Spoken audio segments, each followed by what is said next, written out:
Good morning, friends.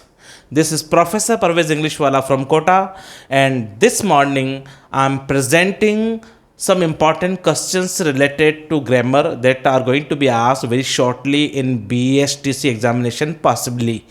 And these questions are not only asked in such type of examinations like BSTC, PTT, but at the same time these questions related to grammar are asked in CGL, SSC, RAS, IAS as well. So come on, मैं आपको बिल्कुल brief में shortcut one line मैं आपको 5-6 lines आज पढ़ाने वाला हूं और इन 5-6 लाइंस में से ही हर लाइन में से आपको क्वेश्चंस मिल जाएंगे।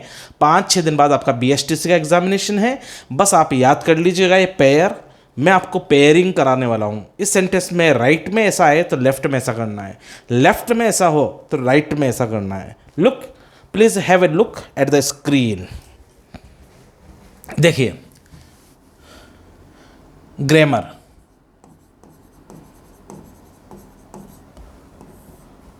for STC, BSTC especially. Okay?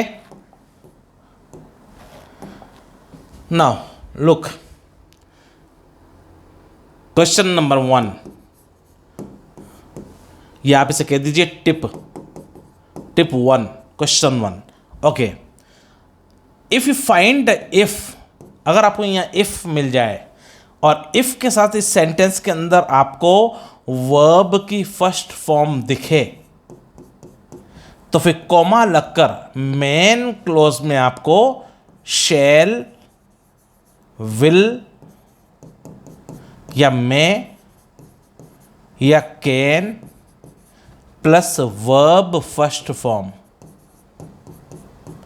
ये आपको सेट ऑब्जर्व करना है, देखना है। अगर इफ के साथ आपको वर्ब की फर्स्ट फॉर्म नजर आ रही है तो फिर आपको इधर जो है शैल, विल, मे, कैन पर जाना है। ये होती है आपकी कंडीशनल सेंटेंस की कंडीशनल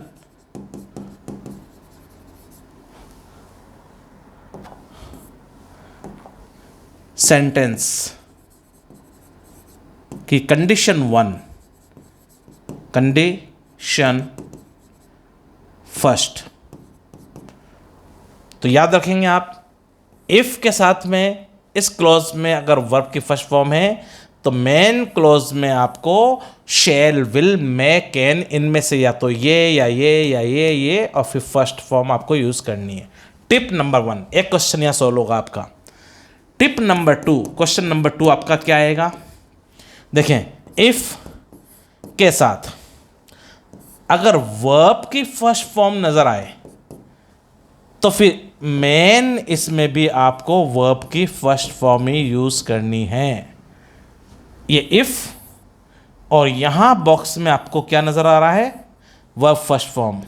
तो इधर भी वर्ब की फर्स्ट फॉर्म ही यूज करनी है, लेकिन ये कब यूज करनी है? जब सेंटेंस ऐसा हो, कैसा? यूनिवर्सल ट्रुथ, यानी कि सदा सत्य वाक्य वाला।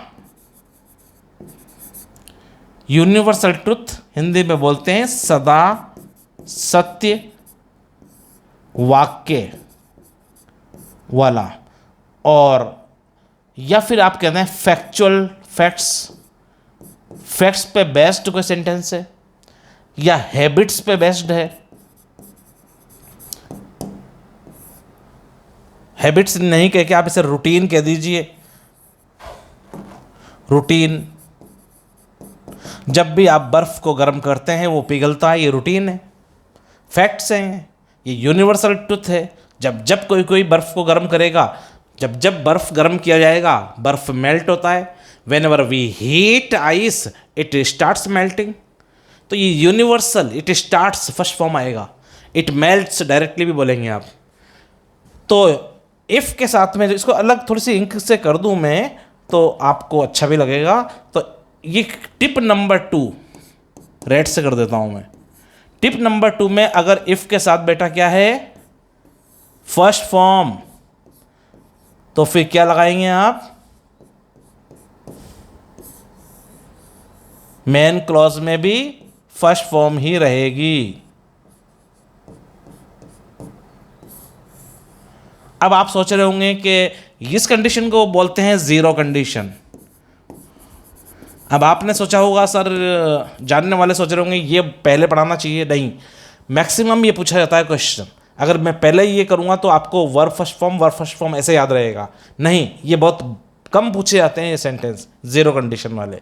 मैन है, इफ़ के साथ वर्ब फर्स्ट फॉर्म है तो शैल विल मै कैन, तो ये पहले मैंने पढ़ाया ताकि आपको ये याद रहेगा। ये टिप 2, टिप 3 कर लें आप, इसमें से एक क्वेश्चन आ सकता है, इसमें से एक डेफिनेटली। टिप 3, मैं पूरा टॉपिक नहीं पढ़ा रहा हूँ आपको, टॉपिक भी मैंने डाला हुआ है यूट्यूब के ऊपर। कंडीशनल सेंटेंस पूरा 58 मिनट्स का है।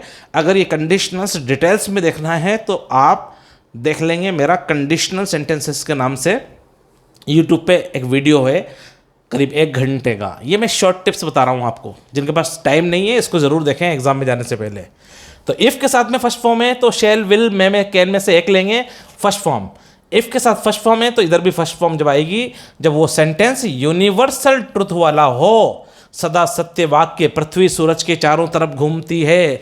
अब आप ये तो नहीं कह सकते ना कल पृथ्वी सूरज के चारों तरफ घूमी थी। अरे कल क्या घूमी थी? कल भी घूमी थी, आज भी घूम रही है, कल भी घूमेगी पॉसिबली। तो यूनिवर्सल ट्रूथ है, जब जब बर्फ़ को गर्म करेंगे ये पिघलता है। Honesty is the best policy, ये सब क्या है? यूनिवर्सल ट्रूथ है। ऐसे में इफ़ के साथ भी फर्स्ट फॉर्म और इधर अगले मेन क्लॉज में भी फर्स्ट फॉर्म।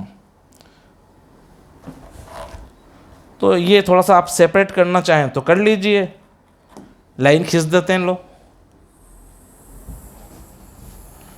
ये ऊपर वाली कंडीशन अलग है, ये फिर खींच देते हैं इसको, ये दूसरी कंडीशन। अब आ जाइए आप नंबर 3 पे।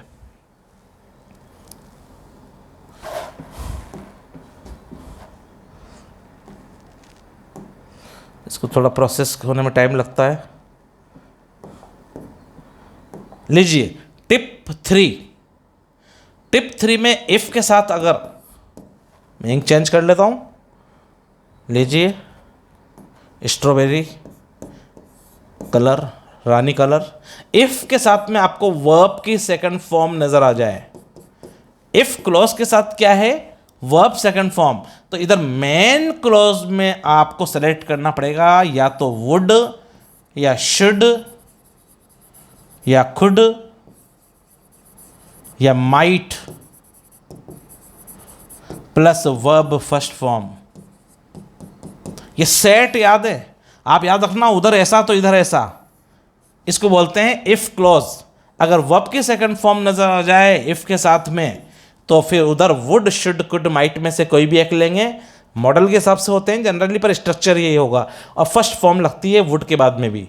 ये लग इधर इफ़ के साथ ऐसा है तो उधर ये पहले भी आ सकता है और ये इफ़ करके ये सेकंड फॉर्म बाद, यानी कि इन्हें बोलते हैं इफ़ क्लॉज, इसे बोलते हैं man clause. If clause dependent clause होता है, मैन क्लॉज इंडिपेंडेंट क्लॉज होता है। और इफ़ वाले सेंटेंसेस को कॉम्प्लेक्स, ये बहुत बड़ा क्वेश्चन है, लोग simple sentence, compound sentence, complex sentence identify करने के लिए बड़े बड़े एग्जाम्स में आते हैं, स्कूल लेक्चरर में, इस तरह पीजीटी में, आर्मी स्कूल में, ये आपके नवोदय में, आरपीएससी में। याद रखना इफ़ वाले जितने भी सेंटेंसेस हैं सब कॉम्प्लेक्स सेंटेंस होते हैं। कॉम्प्लेक्स इसलिए होते हैं कि इफ़ क्लॉज तो खुद ही क्या है? डिपेंडेंट क्लॉज है। इफ़ क्लॉज डिपेंडेंट है, डिपेंड करता है वो, और मैन क्लॉज जो है वो इंडिपेंडेंट क्लॉज है। तो इफ़ वाले सेंटेंस, कंडीशनल सेंटेंस हमेशा कॉम्प्लेक्स सेंटेंस के एग्जांपल्स हैं। ये टिप याद रखिएगा, मैं बोल रहा हूँ फिर आपको, अदरवाइज आपको पहचानना बड़ा मुश्किल होता है कंपाउंड कौन सा है, कॉम्प्लेक्स। कंडीशनल सेंटेंसेस हमेशा कॉम्प्लेक्स होते हैं। देखें, ये हो गया आपका टिप नंबर 4। लीजिए ब्लू इंक से ही करते हैं इसको।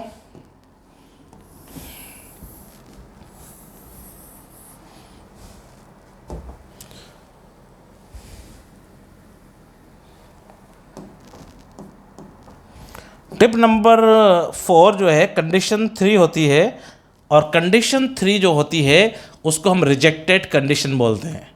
तो ये कंडीशन 3 यानी कि रिजेक्टेड कंडीशन।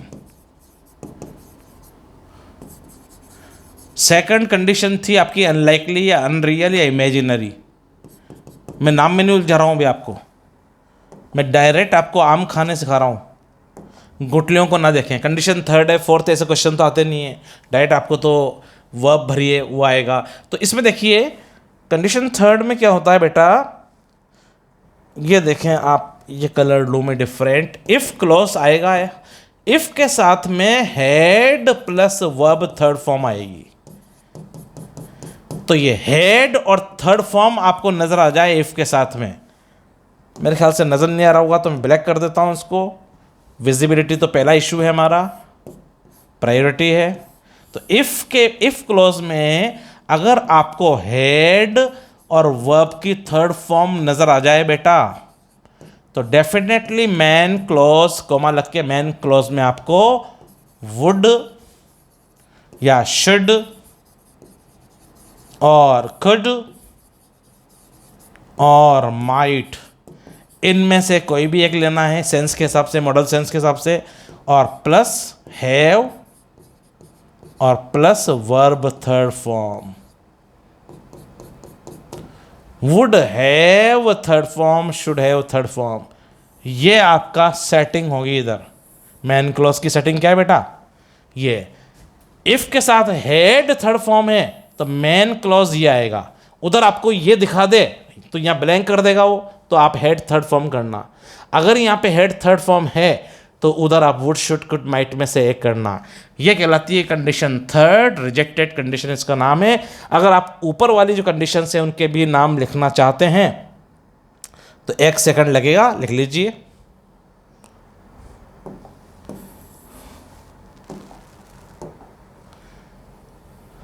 ये लीजिए, ये कौन सी टिप 3, ये थी आपकी कंडीशन 2। चाहे तो लिख लें आप, मैंने ज़रूरी नहीं समझा था बताना, पर आपको 1 सेकंड लगेगा, जान लो। कंडीशन सेकंड कहलाती है और इसका नाम है अनलाइकली कंडीशन। इसका एक और नाम है अनरियल कंडीशन। इसका एक और नाम है हाइपोथेटिकल कंडीशन या इमेजिनरी कंडीशन। तो याद रखना, कंडीशन 2 में इमेजिनरी कंडीशन में इफ के साथ सेकंड फॉर्म आती है और उधर मेन क्लॉज में वुड शुड कुड के साथ माइट आता है। कंडीशन थर्ड रिजेक्टेड कंडीशन होती है, मैंने बता दिया। कंडीशन 2 बता दिया मैंने, अनलाइकली, अनरियल, इमेजिनरी। और अब आ जाएं आप कंडीशन 0 कंडीशन को, तो मैंने बता ही दिया 0 कंडीशन होती है। और अब आप आ जाएं फर्स्ट वाली को, कंडीशनल सेंटेंस मैंने लिखा है तो नाम लिख लो। इस कंडीशन का नाम है टिप 1 ओपन कंडीशन, OPEN। मैं समझा नहीं रहा हूं अभी, इस ओपन समझा देता हूं। लो, ओपन कंडीशन में कोई भी काम प्रेजेंट में पॉसिबल है। If you invite me I shall attend the party, आप मुझे इनवाइट करेंगे तो मैं पार्टी अटेंड करूंगा। पार्टी कल होने वाली है फ्यूचर में, आपके हाथ में, आप चाहें तो बुला लीजिए, ना चाहें तो ना बुलाएं। Condition is quite open before you.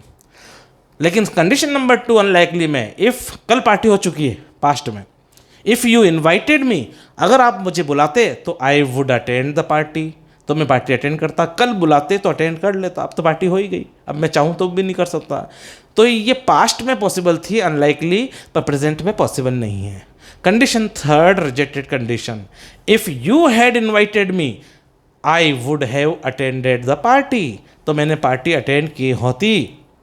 ये न प्रेजेंट में पॉसिबल है न पास्ट में पॉसिबल है, ये तो केवल इमेजिनरी है। अगर ऐश्वर्या राय और अभिषेक की शादी में मुझे बुलाया होता तो मैंने भी पार्टी अटेंड की होती। कहाँ बुलाया होता, चच्चों के नंबर नहीं आ रहे हैं वहाँ, अच्छे अच्छे सुपरस्टार्स को नहीं बुलाया गया है शादी में, तो हमें कहाँ, तो ख्याल पुलाव है, तो रिजेक्टेड कंडीशन। और कंडीशन नंबर 0 में क्या होता है, यूनिवर्सल ट्रूथ होता है। इफ़ के साथ इधर भी फर्स्ट फॉर्म, उधर भी फर्स्ट फॉर्म मेन क्लोज में। ये इफ़ वाले क्लोज को बोलते हैं इफ़ क्लोज, ये भी लिख लो जब इतनी बात चल रही है तो। इफ़ क्लोज होता है ये, और इधर वाले को बोलते हैं मेन क्लोज। फिर मैं बता रहा हूँ आपको कि ये इफ़ वाले सेंटेंस, चलो नीचे करते हैं इसको जल्दी से, पर फास्ट करना चाह रहे हैं हम इसको। आजकल स्टडीज़ का टाइम कहाँ है बच्चों के पास, आजकल तो आदमी चाहता है रील देखूं और टॉपिक की नॉलेज हो जाए मुझे बस। और रील होती है 1 मिनट की, कितने की होती है मुझे पता भी नहीं है कुछ ज़्यादा। शॉर्ट्स तो 1 मिनट के होते हैं यूट्यूब पे। तो आदमी चाह रहा है कि बस ऐसे जल्दी से पढ़ा दो हमें। और मैं तो टेक्नोलॉजिकली बड़ा पुअर पर्सन हूँ, मुझे तब बुक्स पढ़ने आती हैं, टेक्नोलॉजी मुझे ज़्यादा आती नहीं है। ईमेल भी शायद मैं कर लूँ तो कर लूँ, वरना होता नहीं कई बार तो। चलो एनीवे, फालतू बातें हैं। आ जाए आप नंबर 1 कंडीशन और है इसमें, जो सेकंड अनलाइकली कंडीशन का पार्ट है। तो मैं लिख दूँ यहाँ पे, ये लीजिए रेड से कर देते हैं इसको। ये कंडीशन सेकंड नाम है अनलाइकली कंडीशन का पार्ट, ये वाली कंडीशन है जो अब मैं पढ़ाने जा रहा हूं। इसमें क्या होता है बेटा, इफ के साथ में मेन वर्ब नहीं आएगी, वर आएगा। इफ के साथ क्या होगा, वर आएगा, काल्पनिक है ये। तो वाज इसलिए नहीं आता है, वाज तो रियलिस्टिक सेंटेंस बनाता है, और वर आता है तो फिर वो हाइपोथेटिकल, वो इमेजिनरी सेंटेंस हो जाता है, क्योंकि अनलाइकली कंडीशन का नाम ही इमेजिनरी कंडीशन है। तो ये इमेजिनरी हो गई, ये इमेजिनरी, ठीक है ना, वर से। इफ़ आई वाज भी आ सकता है, लेकिन इफ़ आई वर होता है वो इमेजिनरी। आई वाज तो रियलिस्टिक सेंटेंस है, आई वर।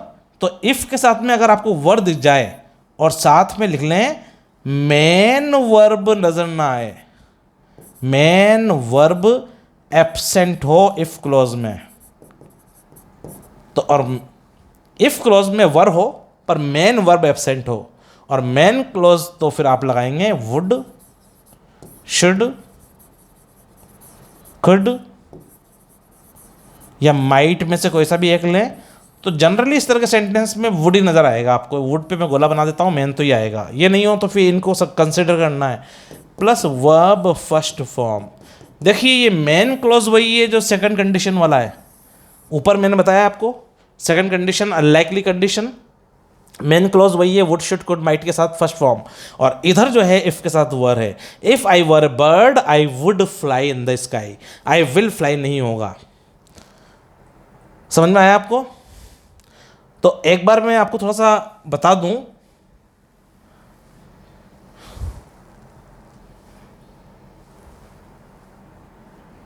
देखिए यहां पे इफ देखते ही आप कहेंगे कंडीशनल सेंटेंस है। इफ होते ही आप यहां वर्ब देखो, वर्ब की सेकंड फॉर्म है, तो आपको पता होना चाहिए इफ के साथ सेकंड फॉर्म है और दूसरा क्लॉज है, तो ये कंडीशनल सेंटेंस है। इफ आते ही, इफ आते कौन सा सेंटेंस हो गया बेटा, ये कंडीशनल सेंटेंस हो गया। तो कंडीशनल होते ही इधर सेकंड फॉर्म है, तो हमें पता है उधर वुड, शुड, कुड, माइट के साथ फर्स्ट फॉर्म आएगी। या उधर वुड, शुड, इधर इफ दिया लेकिन यहां ब्लैंक कर दिया उसने। कहां पे? यहां ब्लैंक कर दिया उसने, यहां पे ब्लैंक कर दिया इस जगह। तो आपने देखा वुड, शुड, कुड, माइट है और यहां ब्लैंक कर दिया, तो आपको पता है कि इफ के उधर would, should, could, might verb है, तो इफ के साथ सेकंड फॉर्म आएगी या वर आएगा। ठीक है ना? ऐसे आपको पढ़ना है, या तो यहां पे ब्लैंक करेगा वो, या तो यहां इस चीज को पूछेगा आपसे वो खाली ब्लैंक करके, या फिर इस चीज को यहां पूछेगा वो, ये आपको दिखाएगा। कई बार ये भी कर सकता है वो इफ वाला, यहाँ पे इफ दे दे और ऑप्शन दे दे आपको ए, इस जगह स्टार्टिंग में इसको एब्सेंट कर दे, मान लीजिए कि इसमें बट आएगा, कि एंड आएगा, या सो आएगा, या इफ आएगा, तो इफ आएगा। पता ही है आपको इफ आते हैं इसमें। तो ये आपका हो गया। एक दो बातें और मैं लास्ट में बता दूं आपको, बहुत इंपॉर्टेंट, जो आपके क्वेश्चन के अंदर आने वाली हैं। जब से अपग्रेड हुआ है तब से थोड़ा प्रोसेसर स्लो हो गया है शायद। देखिए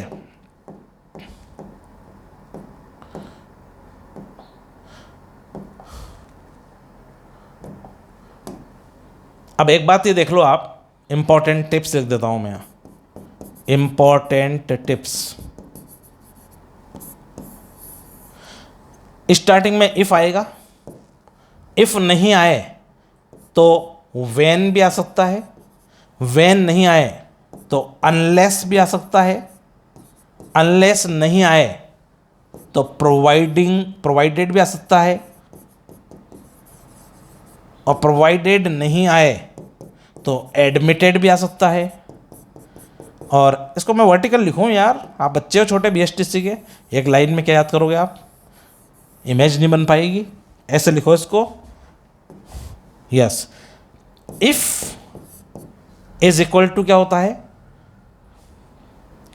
इफ को हम व्हेन भी कह सकते हैं, इफ को हम प्रोवाइडेड भी कह सकते हैं, इफ को हम एडमिटेड भी बोल सकते हैं, इफ को हम जो है सपोज भी बोल सकते हैं, इफ को हम सपोजिंग भी बोल सकते हैं। ये सब आते हैं वर्ड्स उसमें हायर स्टैंडर्ड के एग्जाम में। और इफ को हम अनलेस भी बोल सकते हैं। अनलेस का एक्चुअल मीनिंग होता है इफ प्लस नॉट। यूं कर लो आप इसको, अनलेस मीन्स UNLESS। अनलेस का मतलब इफ ही होता है, बस नॉन नेगेटिव, यानी कि इफ तो पॉजिटिव है और अनलेस नेगेटिव है, otherwise if is equal to unless. ये नेगेटिव फॉर्म में इफ है, अनलेस। तो और एक मीनिंग और होता है बहुत इंपॉर्टेंट, इफ का मतलब शुड भी होता है बेटा। कई याद रखना, इफ की जगह क्या क्या वर्ड्स आपके तो इफ ही आएगा, ये तो इतना कॉम्प्लिकेटेड आपके करेगा नहीं, लेकिन मैं बता रहा हूँ फिर भी क्वेश्चन मिस नहीं हो। इफ की जगह वो व्हेन भी कर सकता है, प्रोवाइडेड भी दे सकता है, एडमिटेड भी, सपोज भी, सपोज में ये आएगा बेटा, और सपोजिंग भी आ सकता है, अनलेस भी आ सकता है, इफ की जगह शुड भी आ सकता है, इन केस भी आ सकता है। इसका मतलब भी इफ ही होता है, ठीक है। इन केस कंडीशन है, ये सब कंडीशन बताने वाले वर्ड है। कंडीशन यानी कि शर्त बताने वाले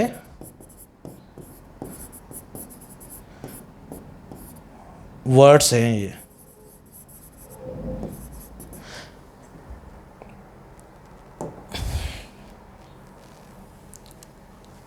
एक इंपॉर्टेंट और बात, हर चीज जो मैं बता रहा हूं क्वेश्चन है।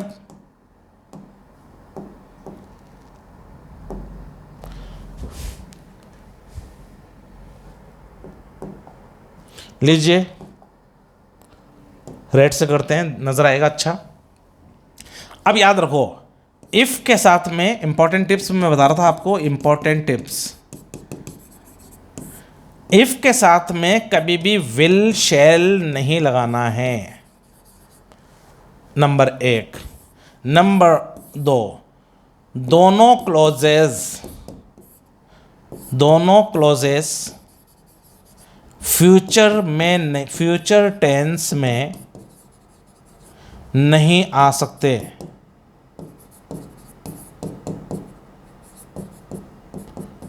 Double future in a sentence permitted नहीं है। जैसे ऐसे नहीं बोलेंगे, if you will invite me तो आई शैल अटेंड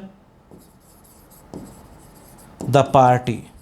ये रॉन्ग सेंटेंस है बेटा ग्रामर के हिसाब से।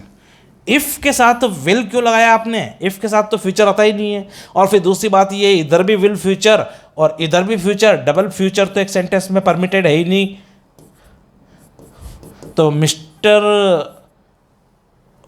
प्रॉब्लम यहाँ पे यूं है कि इफ के साथ आपने विल नहीं लगाना था।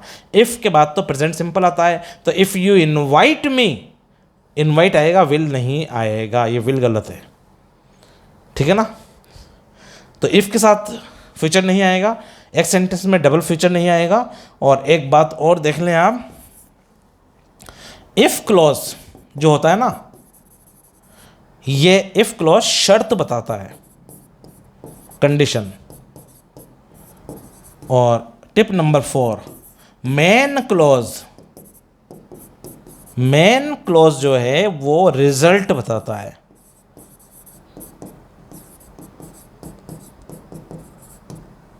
और एक और बात के साथ मैं फिनिश करता हूँ अपनी बात। बहुत ही नटशेल में पढ़ाना चाह रहा हूँ मैं।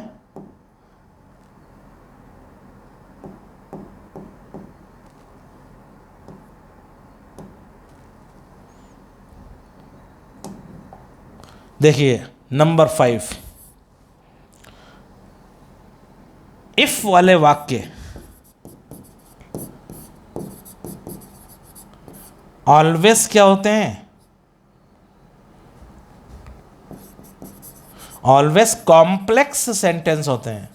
यह कई बार आ चुका है, लोग गलत करके आते हैं। कौन सा सेंटेंस कॉम्प्लेक्स है, कौन सा कंपाउंड है, कौन सा सिंपल है, ये तो मैं बाद में डिटेल में पढ़ाऊंगा आपको एसएससी सीजीएल में।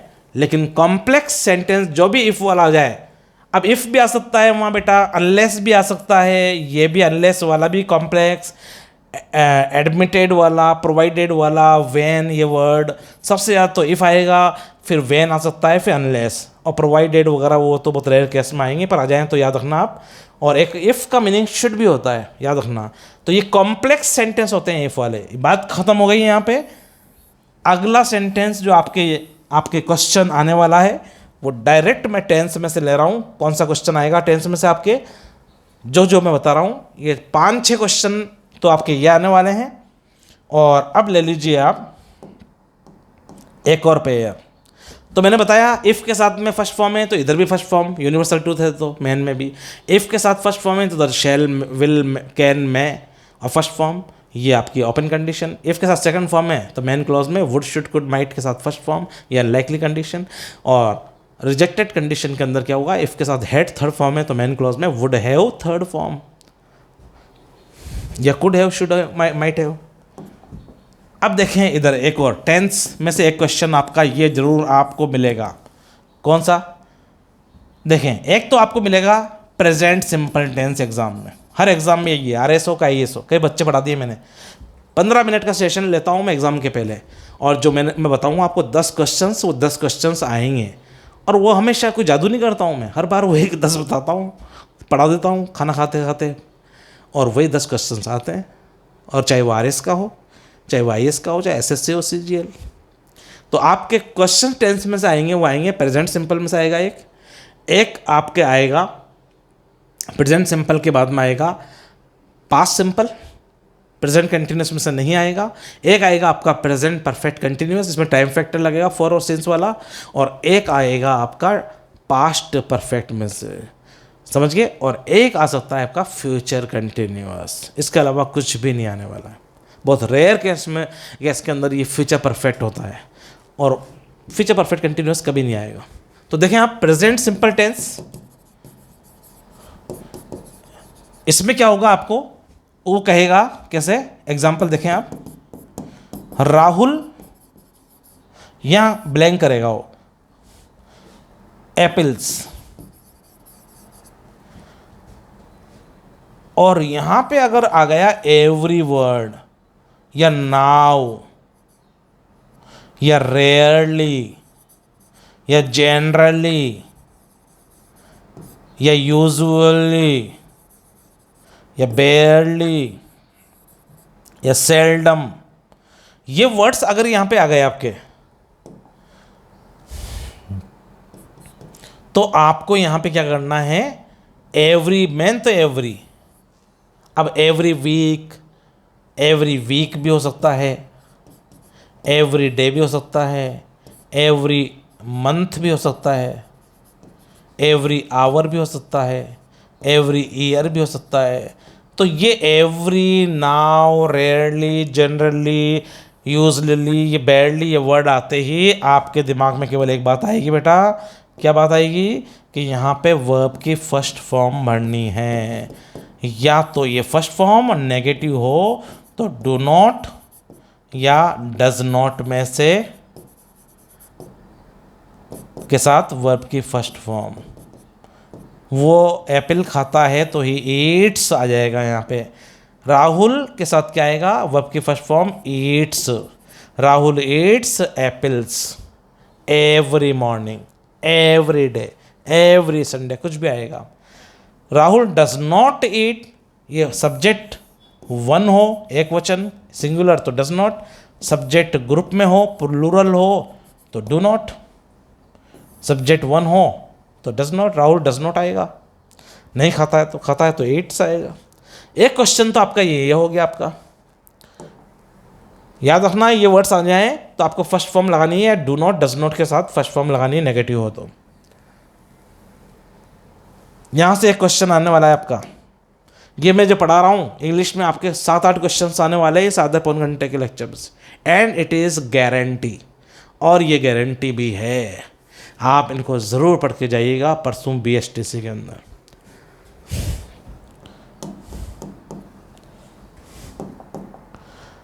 लीजिए टेंस नंबर 2 मेरी ओपिनियन में कौन सा आएगा देखते हैं। टेंस नंबर 2 आपके आने वाला है प्रेजेंट, ये नज़र नहीं आ रहा है शायद आपको, तो फिर मैं क्या करूं, रेड वाला ले लूं। प्रेजेंट परफेक्ट कंटिन्यूअस, डायरेक्ट यह क्वेश्चन आपको मिलेगा। प्रेजेंट कंटिन्यूअस नहीं मिलेगा, प्रेजेंट परफेक्ट भी नहीं मिलेगा।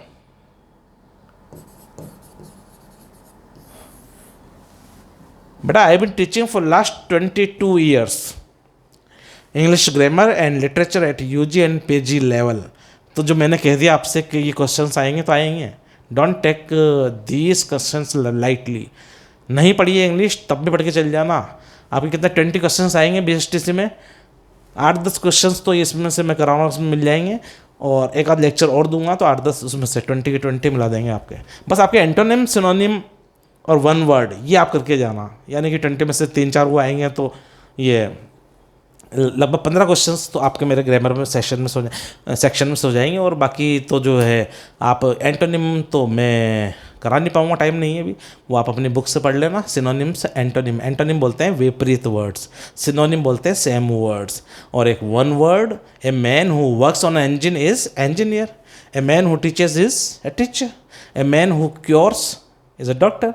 इस तरह के वन वर्ड आएंगे आपके, तो ये तो केवल याद करने वाली चीज़ है। ग्रामर में मैं जो पढ़ा रहा हूँ उसमें से सारे क्वेश्चंस आएंगे आपके, देखिए प्लीज़ हरी अप, जल्दी कर लें आप, मैं लेट भी हो रहा हूँ। I am to go college within half an hour, I am to wind up it. Yes, देखें प्रेजेंट परफेक्ट कंटिन्यूअस में कुछ भी नहीं होगा बेटा, इधर का सेटअप आपका क्या रहेगा, हैज़ बीन या हैव बीन के साथ में आपको वर्ब की फर्स्ट फॉर्म और प्लस ING फर्स्ट फॉर्म में लगती है, आप जानते हो। सेकंड फॉर्म में वेंटिंग तो बोलोगे नहीं, थर्ड फॉर्म गोइंग तो बोलोगे नहीं, फर्स्ट फॉर्म गो होती है तो गोइंग। तो हैज़ बीन वर्ब की फर्स्ट फॉर्म ING, ये अगर आपको नज़र आ जाए तो फिर और साथ में क्या आ जाए, इधर फॉर और सिंस आपको लगाना पड़ेगा टाइम।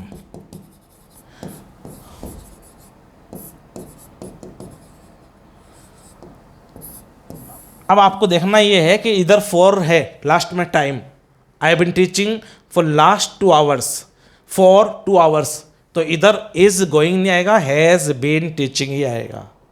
इधर हैज़ बीन टीचिंग या हैव बीन टीचिंग है तो वहाँ फॉर और सिंस में से एक ज़रूर लगा देना। कहाँ फॉर आता है, पॉइंट ऑफ टाइम के लिए सिंस लगाते हैं, since morning, since Monday, since January, महीनों के नाम के पहले सिंस, दिन के नाम के पहले मंडे ट्यूसडे सिंस, और ईयर के पहले भी सिंस 1995, सिंस 1996, ऐसे जो है सिंस। और पीरियड ऑफ टाइम हो 3 दिनों से, 5 महीनों से, 4 सालों से, 3.5 मिनट से, तो फिर फॉर लगाएंगे। ओके, कोई घटना हो जब हम मिले थे पहली बार, तो I been waiting for you since we met the first time in Kota, तो ये इस तरह से पर्टिकुलर घटना के लिए भी, इवेंट के लिए सिंस लगाएंगे।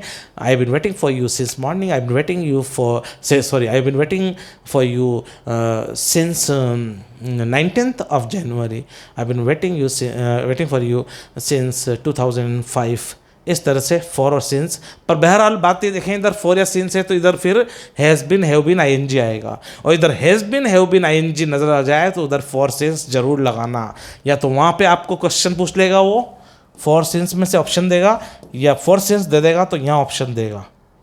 ओके, अब उधर फॉर सिंस है तो आप यूँ नहीं करेंगे I am teaching for since आ गया तो आई एम टीचिंग नहीं आएगा, आई हैव बीन टीचिंग आएगा। फिर एक क्वेश्चन यहाँ से आएगा आपका, चलो प्रेजेंट सिंपल में से क्वेश्चन आएगा, प्रेजेंट कॉन्टिन्यूअस में से नहीं आएगा पॉसिबली। ये सब बातें मैं गैस पे कर रहा हूं, क्वेश्चन जरूर मिल जाएंगे ये पक्का है, पर पॉसिबली जो है नहीं तो भला हो आजकल नीट के पेपर आउट हो रहे हैं, नेट के पेपर लीक हो रहे हैं, तो आप कहते हैं सर गारंटी दे रहे हैं यार, मामला इनका भी कुछ तो नहीं है। बेटा कुछ भी नहीं है, गैस है, कंजेक्चर है, एक्सपीरियंस है हमारा। और जो बता रहे हैं ओवरऑल जो है 14-15 क्वेश्चंस आपके पिटेंगे।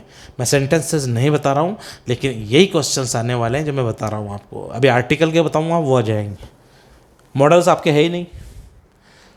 चलो प्रेजेंट परफेक्ट कंटिन्यूअस के बाद में आपको टेंस मिलेगा अगला बेटा पास्ट सिंपल टेंस। इसमें से क्वेश्चन आ सकते हैं आप।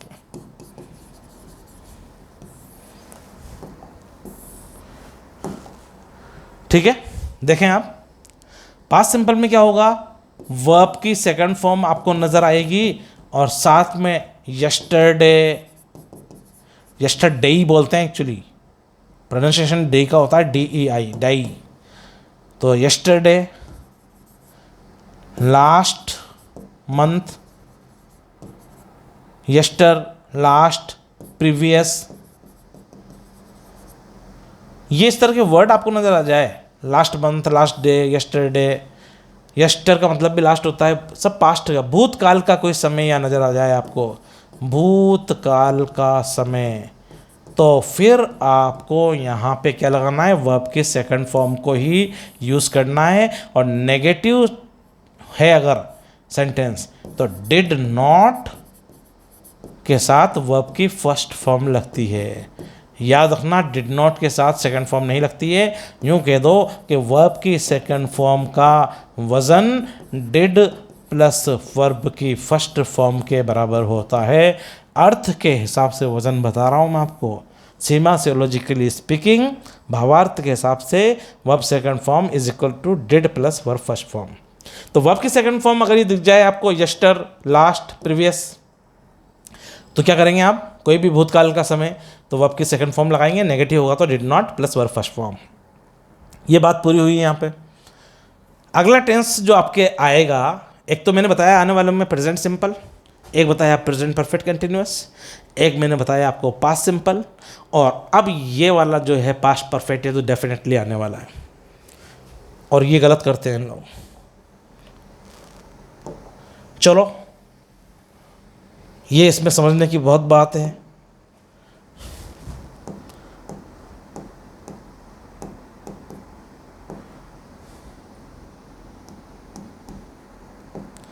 ये प्रोसेसर इसका स्लो हो गया है जब से अपग्रेड हुआ है, थोड़ा वेट करना पड़ जाता है इसमें चूज़ करने के लिए कलर्स, जब मूव करते हैं तब। लीजिए साहब, हुआ ये finally, you are lucky enough. देखें अगला है आपका पास्ट परफेक्ट। क्या है, past perfect tense. Past perfect tense में ज़्यादा लंबी कहानी, बहुत लंबी चौड़ी कहानी, मैं इसको 2 घंटे में पढ़ाता हूँ जनरली स्पोकन इंग्लिश के अंदर। हम टेंसेस नहीं पढ़ाते हैं, पर इसका आइडिया जो है, बेसिक कॉन्सेप्ट, वो बहुत लंबा है। और आपको तो इतना याद रखना है कि हेड प्लस वर्ब की थर्ड फॉर्म एक तरफ आ जाए, ये नज़र आ जाए, तो दूसरी डबल क्लोज आता है इसमें, बिफोर या व्हेन के बाद में। यहाँ पे बिफोर आएगा या व्हेन वगैरह इस तरह के वर्ड्स आ जाते हैं, तो दोबारा जो है यहाँ पे वर्ब की सेकंड फॉर्म आएगी। हेड वाला काम, ये जो काम है पहले घटित होता है। हेड वाला कार्य सदैव पहले घटित होता है। और वर्ब की सेकंड फॉर्म वाला बात है, बीच में टाइम गैप आ गया है। यहाँ क्या आता है, time gap. The train had left the platform, train platform छोड़ चुकी थी। When I reached at the platform, जब मैं प्लेटफॉर्म पे पहुंचा तो ट्रेन पहले ही प्लेटफॉर्म छोड़ चुकी थी। तो मेरे प्लेटफॉर्म पे पहुंचने की एक्टिविटी पहले हुई या ट्रेन का प्लेटफॉर्म छोड़ने की एक्टिविटी पहले हुई? हेड वाला कार्य पहले होता है, चाहे पहले ये ऐसे भी आ सकता है, वर्ब सेकंड फॉर्म पहले लिख देगा वो आपको, और फिर कहेगा हेड और थर्ड फॉर्म, ये बाद में आएगा।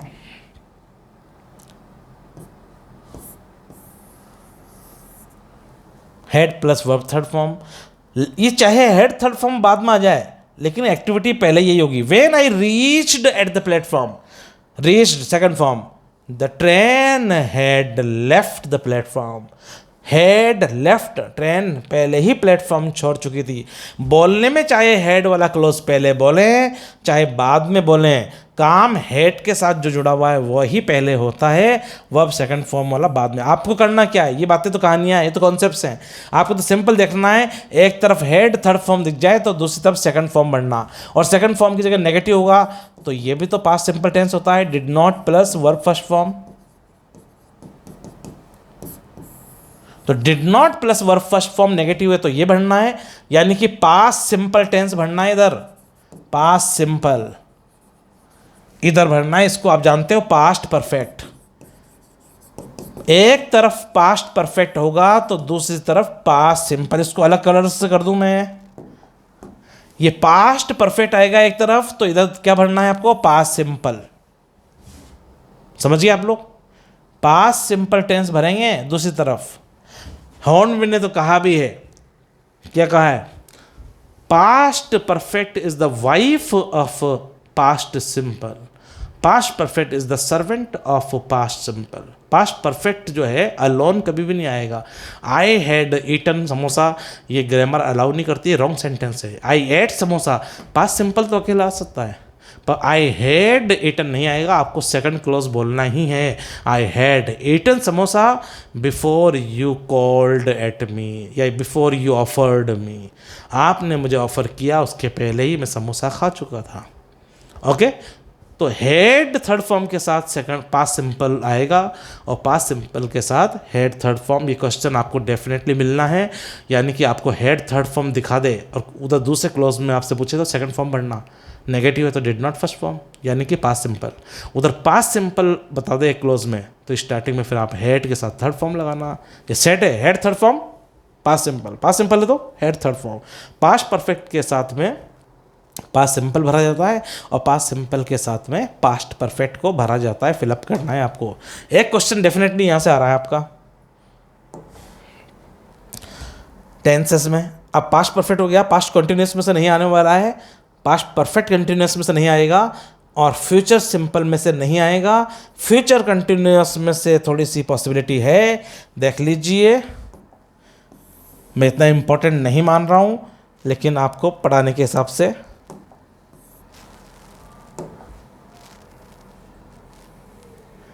क्या होता है फ्यूचर कंटिन्यूअस, होने दो प्रोसेस ऑफ वर्ब्स। ये प्रोसेस हो रहा है, लेटर क्लियर होते ही अपना टच काम करना शुरू करेगा। थोड़ा प्रोसेस ये मूव करते हैं तो प्रोसेस थोड़ा स्लो होता है। अभी जब तक क्लियर है कुछ ना कुछ तो बात कर रहे हैं अपन यार, चुपचाप खड़े रहेंगे उससे भी क्या होगा। ये क्लियर हुआ, अब अपना टच काम करेगा। Okay, yes.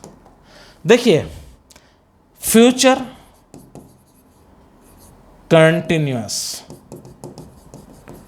फ्यूचर कंटिन्यूअस क्या होता है, I shall be playing cricket at 5 PM, शाम को 5 बजे मैं क्या क्रिकेट खेल रहा हूँ। शैल बी विल बी के साथ में ING, तो शैल बी या विल बी आ जाए तो आपको वर्ब की फर्स्ट फॉर्म में ING लगानी है। यहाँ पे आपको ब्लैंक कर सकता है, इस जगह पे इस जगह ब्लैंक कर देगा आपको, या इस जगह वर्ब की फर्स्ट फॉर्म और प्लस क्या है बेटा इसमें वर्ब की फर्स्ट फॉर्म के साथ में आईएनजी भी तो है ना, प्लस आईएनजी। तो यहाँ पे विल भी शेल भी है, तो इधर आपको ये वर्ब की फर्स्ट फॉर्म में आईएनजी लगाना है, और वर्ब की फर्स्ट फॉर्म में आईएनजी है तो इधर ऑप्शन में अगर उसने इस तरह से दे रखा है और साथ में फ्यूचर का कोई टाइम जरूर नजर आएगा, फ्यूचर टाइम, जैसे टुमारो, नेक्स्ट वीक, नेक्स्ट, ये वर्ड मिल जाएगा, टुमारो मिल जाएगा, भविष्य का कोई टाइम।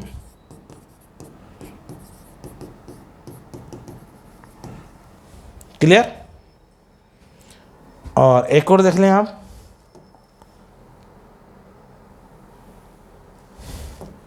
लास्ट टेंस मेरी ओपिनियन में जो इंपॉर्टेंट है, होने दो इसको।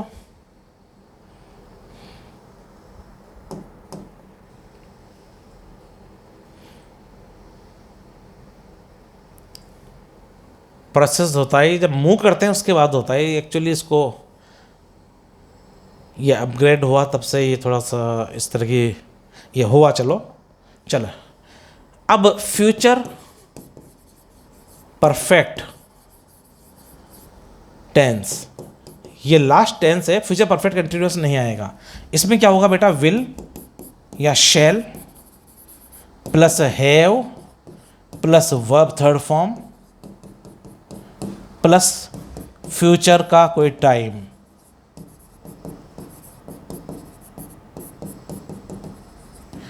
यह आएगा। अब इसमें मान लीजिए उसने विल हैव कर दिया तो अब से वो यहां पे फिलअप करा लेगा, तो विल हैव आ गया तो क्या आना है, थर्ड फॉर्म। ये इस तरह से पूछा जाएगा, आपको याद रखना है, विल हैव शैल हैव के साथ थर्ड फॉर्म। ये हुआ आपका पूरा टेंस और कंडीशनल सेंटेंस। अब मैं एक चीज़ आपको पढ़ाने वाला हूँ, मेरा टाइम कितना बाकी है, 10 मिनट में मैं करा दूँ चलो आपको।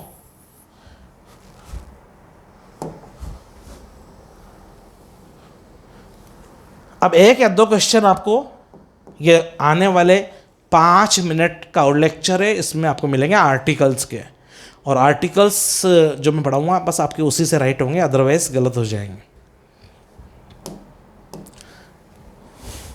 देखिए आर्टिकल्स को, डिटर्मिनर्स बड़ा टॉपिक होता है डिटर्मिनर, और डिटर्मिनर्स में से ए और एन आपके मेन। तो डिटर्मिनर्स में तो सम भी होता है, लिटिल होता है, a little, the little, few, a few, the few, some, any, all, whole, both, ये सब क्या डिटर्मिनर्स होते हैं। My, possessive determiner. देखें आप तो आर्टिकल्स, आपके टॉपिक है आर्टिकल्स। आर्टिकल्स में याद रखना, एक तो है ए जो होता है वही एन होता है, एक ही आदमी है।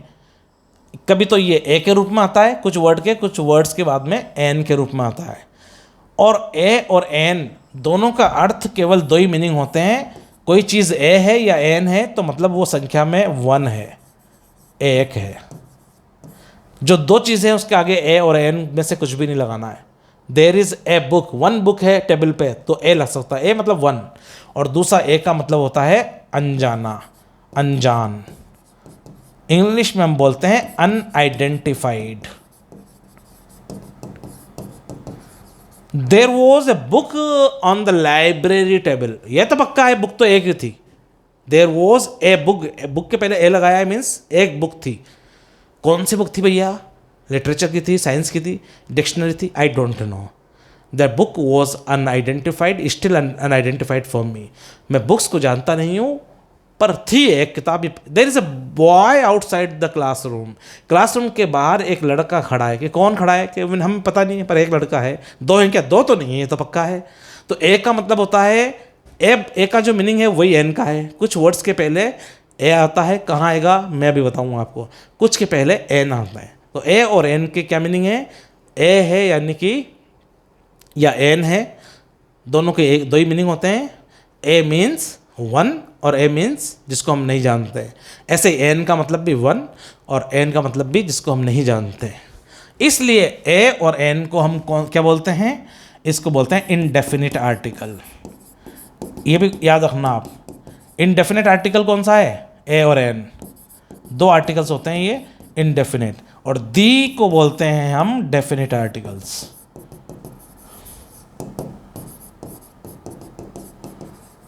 दी जो होता है वो डेफिनेट आर्टिकल है, और ए और एन क्या है, इनडेफिनेट। थोड़ा अलग कलर्स पे कर दें इसको, ये अलग गोला हो गया और ये अलग बॉक्स हो गया।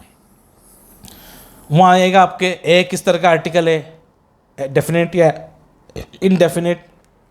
दो तीन फर्जी ऑप्शन दे देगा वो, पॉसेसिव होता ही नहीं है कुछ जब भी, तो आप कहेंगे ए जो है इनडेफिनेट आर्टिकल होता है और एन भी इनडेफिनेट, जबकि दी क्या होता है, डेफिनेट आर्टिकल। ये एक बात हो गई। चलिए शॉर्टकट में, अब किन वर्ड्स के आगे आप ए लगाएंगे, किन के आगे एन लगाएंगे, ये डिपेंड करता है vowel sound. A E I you से आप अटेम्प्ट करने की कोशिश मत कीजिएगा, गलत हो जाएंगे।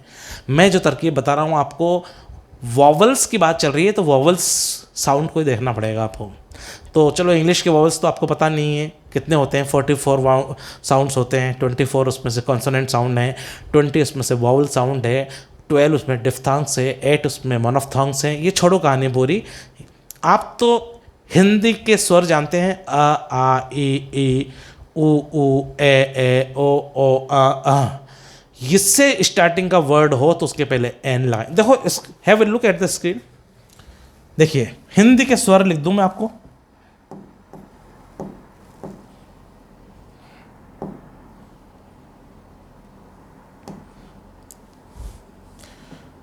ए कहाँ लगाना है और एन, ए का मतलब बताया मैंने आपको वन, और ए का मतलब जिसको हम नहीं जानते हैं, अनआइडेंटिफाइड। एन का मतलब भी यही है, एन है कोई चीज़ तो वो एक है, और एन मतलब हम उसको नहीं जानते हैं। अब कहाँ ए लगेगा, कहाँ एन, देखते हैं हम। देखिए हिंदी के स्वर ये होते हैं आपके आ ई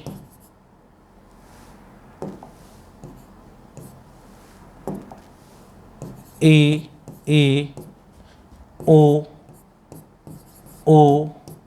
ए ओ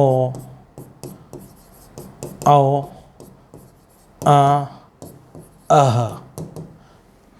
1 2 3 4 5 6 7 8 9 10 11 12। एक वो होता है री वाला, ऋषि वाला, ये भी स्वर होता है ऋषि भी। देखें आप, आजकल इसको हटा दिया शायद ऋषि वाले को। अब देखें आपको जिस भी लेटर को लिखना है, देयर इज 1 रुपी नोट, तो जिसके आगे ब्लैंक दे रखा है ये 1, इसको हिंदी में लिख लो, ये है तरकीब। और इसका पहला वाला अक्षर यानी कि व पे गोला बना लो। व इसमें आ रहा है तो एन लगा देंगे, नहीं आ रहा है तो ए लगाएंगे। 1 रुपी नोट, 1 को लिख लिया, 1 में भी न से कोई मतलब नहीं है, हमें व से मतलब है। तो ये व जो आपने लिखा है, ये व इसमें कहीं आ रहा है कि आ ई नहीं आ रहा है, नहीं, ये तो एन के लिए है, ये लिख लो आप एन के लिए। ये पूरी सीरीज किसके लिए, एन के लिए। इससे शुरुआत हो तो एन, अदरवाइज है, ये कभी गलत नहीं होगा आपका। तो ए और एन तो निमटा है, यहाँ पे होगी कहानी इसकी तो पूरी।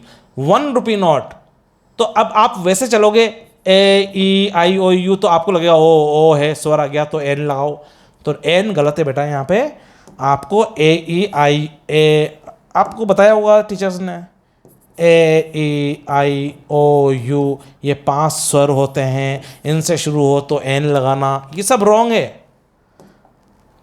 उनको वॉवल्स पता नहीं है अभी टीचर्स को, फोनेटिक्स। ये देखें, आपको सिंपल ही करना है, ये वाला फॉर्मूला यूज़ करना है।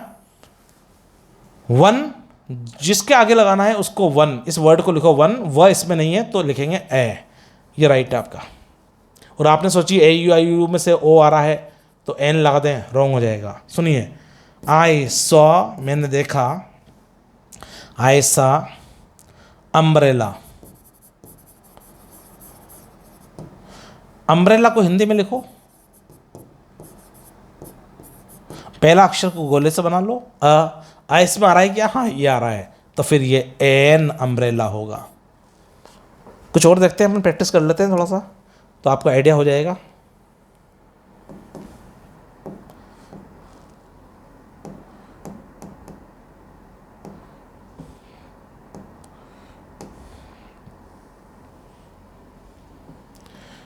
वेस्टेज ऑफ टाइम है इसमें ये प्रोसेसर का। डिवाइसेस बिल्कुल फास्ट होना चाहिए। We don't have any time to waste.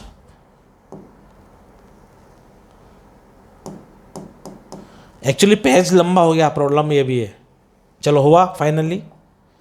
हाँ, अब मान लीजिए आप कहेंगे देयर इज यूनिवर्सिटी, यूनिवर्सिटी, इसको हिंदी में लिख लो यूनिवर्सिटी को। इसके आगे बढ़ना है ना, तो इसको लिखना है यू आ रहा है, यू आ रहा है कि उसमें आ आई यू में नहीं आ रहा है, तो फिर ए आ, वो आई आ जाए यहाँ पे पहला लेटर, तो एन के लिए है वो, और नहीं आ रहा है तो फिर यू। यस, तो यूनिवर्सिटी यू आपको ए ई आई यू में से लग रहा है, पर एन नहीं भरेंगे क्योंकि ये यू से स्टार्ट हो रहा है, और यू आ ई यू जो मैंने लिखा है हिंदी की लाइन स्वर, उसमें नहीं आ रहा है, तो ए राइट है। समझ में आ गया आपको?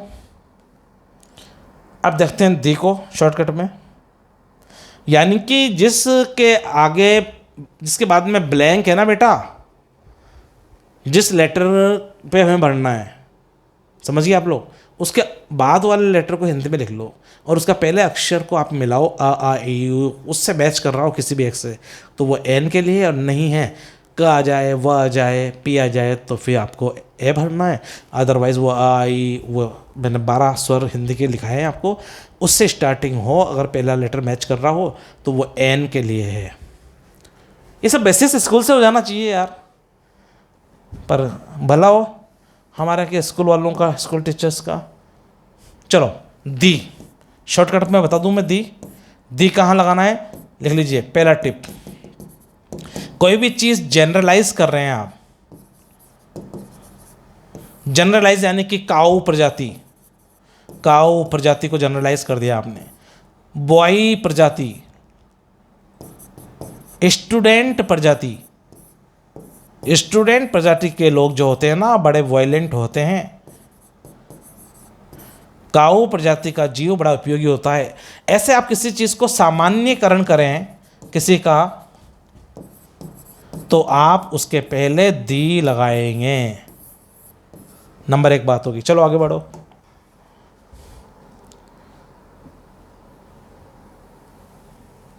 नंबर 2,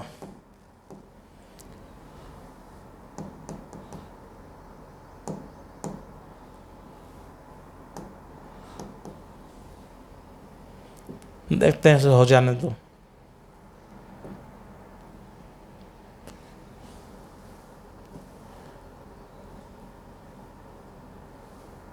इसी पेज में पूरा कर दूंगा मैं। अब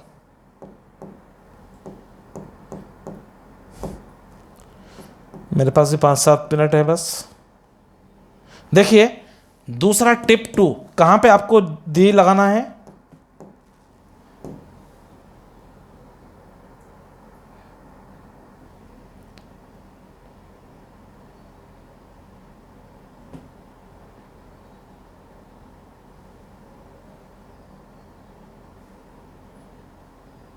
होने दो क्लियर से।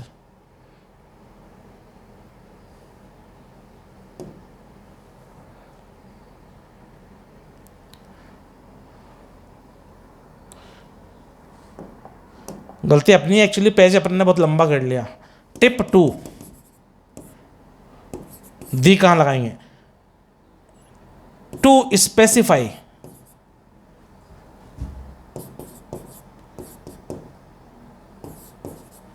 किसी विशिष्ट चीजों की बात करनी हो, विशिष्ट वस्तु को बताने के लिए। जनरलाइज और स्पेसिफाई यानी कि स्पेशलाइजेशन, उसके लिए करेंगे स्पेसिफिकेशन के लिए। जैसे द आई सो ए काऊ, मैंने एक काऊ देखी। Cow was black, cow was spotty, sorry cow was white. मैंने एक काऊ देखी, पहले काऊ जानी पहचानी नहीं थी तो ए लगाया, अनजानी थी, ए मीन्स अनजान, अब एक बार देखने के बाद में अगले सेंटेंस में हम जान चुके हैं उस काऊ को, तो यहाँ पे स्पेसिफाई कर रहे हैं दी का मतलब वो वाली गाय, स्पेसिफाई कर दिया आपने, वो वाली गाय।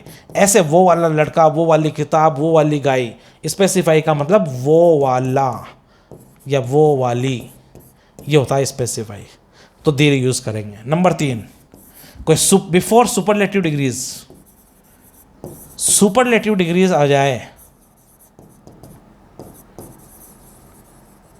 जैसे बेस्ट, जैसे वर्स्ट,